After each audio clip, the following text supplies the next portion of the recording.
All right, welcome back to another video. This is a video on scale drawings, and this will be unit 5.6. So this is the last section of this unit, so go ahead and write 5.6 up there at the top. Your learning intention is that you'll be able to solve problems involving scale drawings. You'll know that you are successful when you can find an actual distance in a scale drawing, when you can explain the meaning of scale and scale factor, and when you can use a scale drawing to find the actual lengths and areas of real-life objects.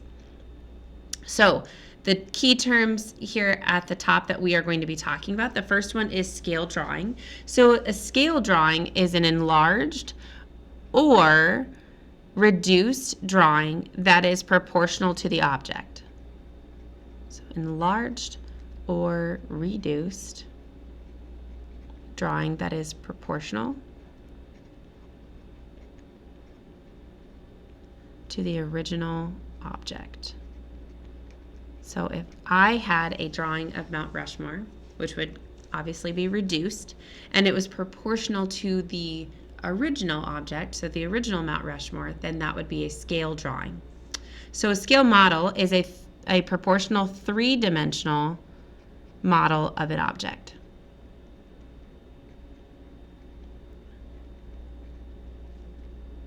So if I had a little three-dimensional model of Mount Rushmore on my desk, and it is proportional to the original Mount Rushmore, then we could call that a scale model. So now scale is a ratio that compares the measurements of a drawing or model with the actual measurements. So a ratio that compares the measurements of a drawing or model with the actual measurements.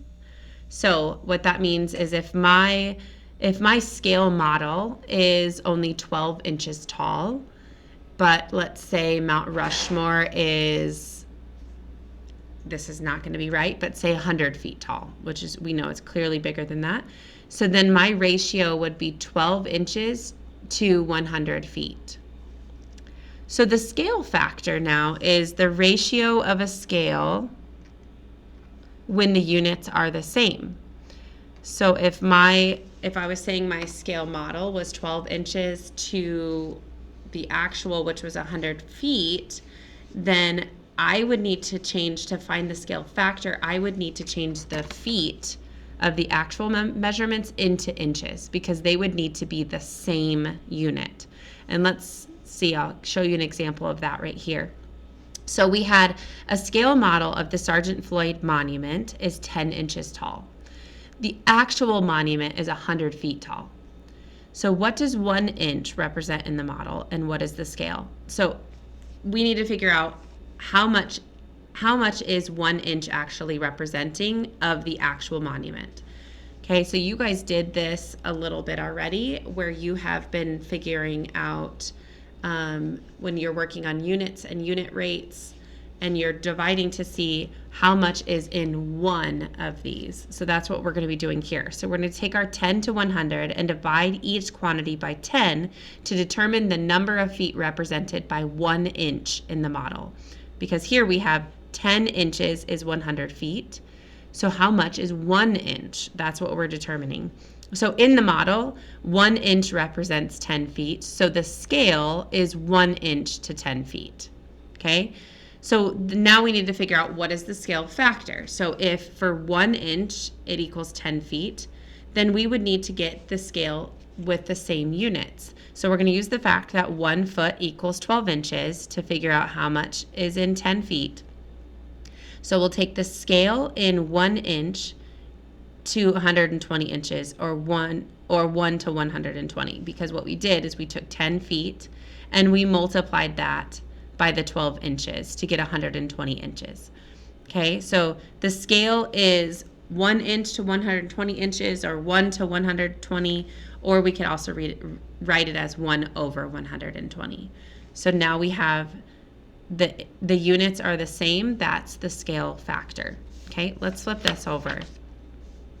Okay, so you're going to try one of these problems on your own. So you're going to look at this. There's a scale model of the Statue of Liberty.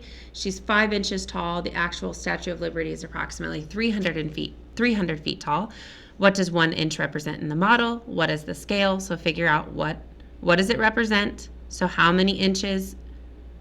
If there's 1 inch, how many feet is it? Show me what the scale is. Then you're going to find the scale factor.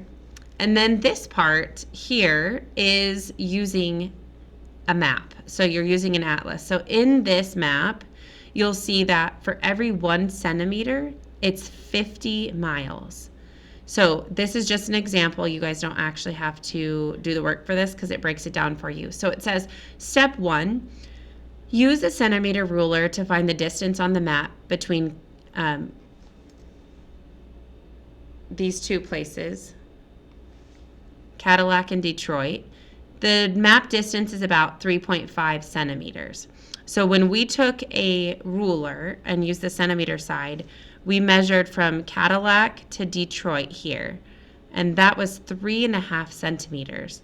So using the scale of 1 centimeter for 50 miles and the ratio 3.5 centimeters to D miles, because D is what we're trying to figure out, right? We're going to solve the proportion. So 1 over 150, because that was our scale, equals 3.5, which is our map distance, to D, which is the actual distance. And then we will figure out what it is. So we're going to use our cross products property or cross multiplication. So 50 times 3.5, which would get us 175 when we multiply it. So if Cadillac and Detroit are 3.5 centimeters apart, we're going to take 3.5 centimeters, multiply that by 50, and that got us 175 miles apart. And then here's a couple different facts for you at the bottom. So scale drawings represent objects in proportion to their actual sizes using a scale ratio. Understanding scale is essential for interpreting maps, blueprints, and models. So another fun fact, scale drawings are used in architecture, engineering, and cartography to create accurate representations of large objects or areas on a manageable scale. All right, so go ahead and finish this You Try It section, and then you can get started on your assignment.